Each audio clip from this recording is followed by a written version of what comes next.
अपन याद किया छोड़ है गे छोड़ के जब चला गेला गे अपन याद किया छोड़ है गे याद किया छोड़ है गे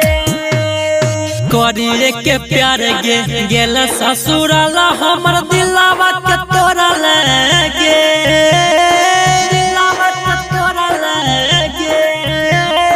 करिए के प्यार गे गेला ससुराला हमर दिलावा के तोड़ल गे छोड़ के जब चल गेला गे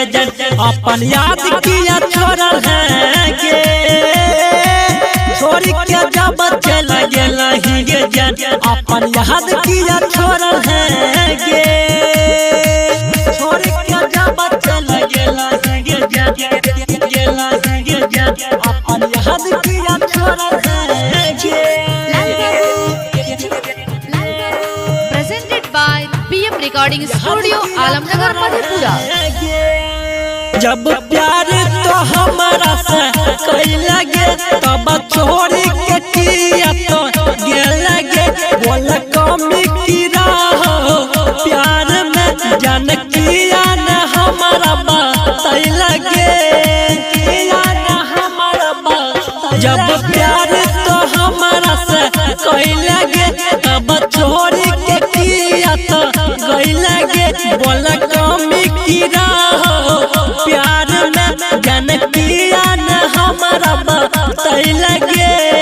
रही हमर प्यार लुट गेल सना सारा न तो दोसर से जोड़ल गे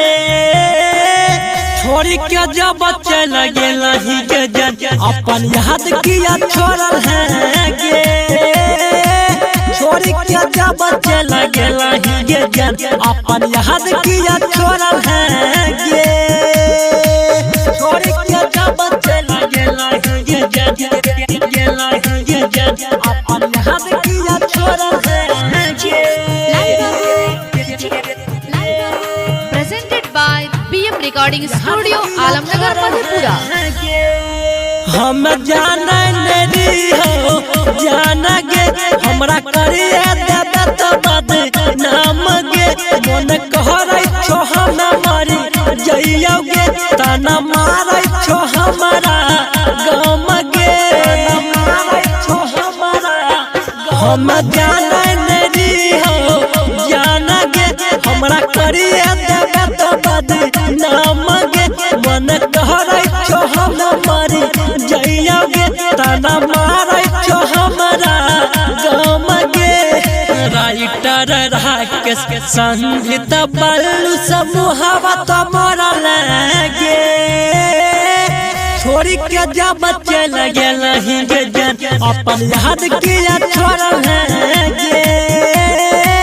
छोड़ के जब चल गेला गे अपन याद किया